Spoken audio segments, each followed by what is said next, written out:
I'm come from Tijuana, and when I got here, I always hear about America being the greatest nation, being the where no one is poor, you know.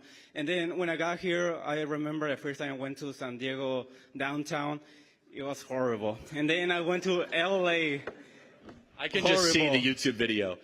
Mexican immigrant says America is horrible. You know, it's just like, it's just see it. No, I'm giving you a hard time. Hey guys, welcome back to my channel. I hope you guys are good, guys. So we're going to be reacting to Mexican immigrant says America is horrible.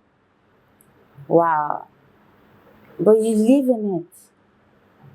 Let's go right down to this. How is the best way to solve homelessness and crime in America? Because it has, I'm come from Tijuana, and when I got here, I always hear about America being the greatest nation, being the where no one is poor, you know. And then when I got here, I remember the first time I went to San Diego downtown, it was horrible. And then I went to LA. I can just see the YouTube video.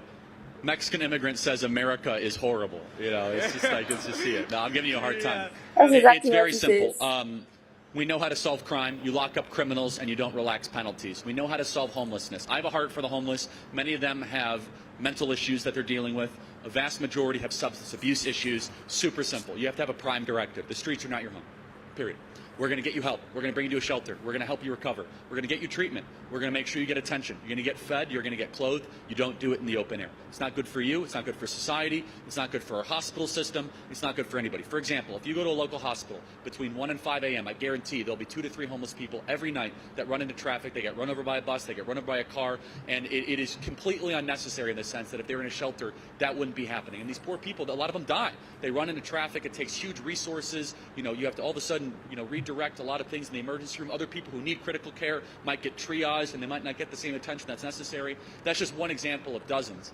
And so we need to do what we once did in this country, which is we love you. We're not going to allow you on the streets. We're going to nicely and kindly pick you up and we're going to bring you to a homeless shelter. And if you come back again, we're going to bring you back to the homeless shelter. And I, for one, do not want to raise my child in a country where I have to tell her what to do when she's playing in a playground if she encounters a hypodermic needle.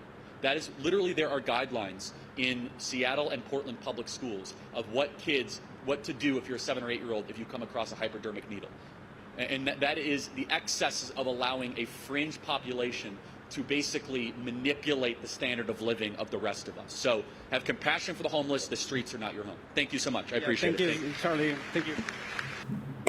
But that was exactly what the title of the video was. A Mexican immigrant says America is horrible. I find it funny.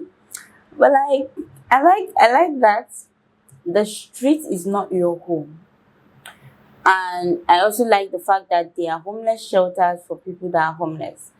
And I've seen this only in movies, but I want to ask, is it really true? Because there's a movie I watched, I can't really remember what the name is, but like I know that this particular girl was living on the streets, and then I think a cop found her or something. Like someone saw her and actually took her to a homeless shelter.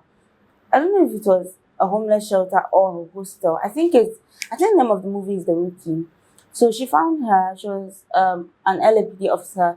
She found her and took her to, I don't know if to call that a hostel or a homeless shelter, because the girl was still young. I think she was a teenager at the time.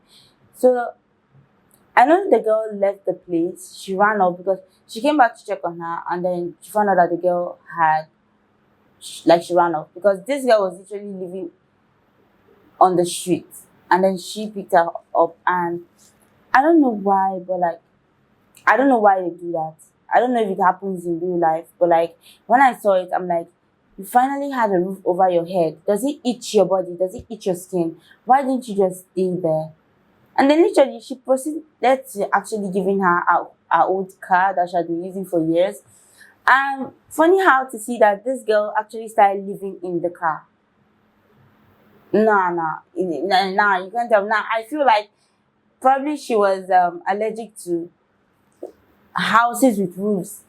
Because why the fuck would you have a roof over your head and then you're sleeping in a car or you're sleeping on the street? But it's a good thing to actually know that people care about these people and actually, take them to homeless shelters, like homeless people shelter. Is actually a nice thing to hear about. But I want to know how this works. So please, if you're watching the video right now and you have an idea about this, please enlighten me about it. I want to know, is it that people don't like being in homeless shelters, if that's what it's called, or is it that people actually have to see them and take them there? I just want to know how this thing goes. Like, how does it work? Please enlighten me on that, and don't forget to like, subscribe to my channel. I love you guys.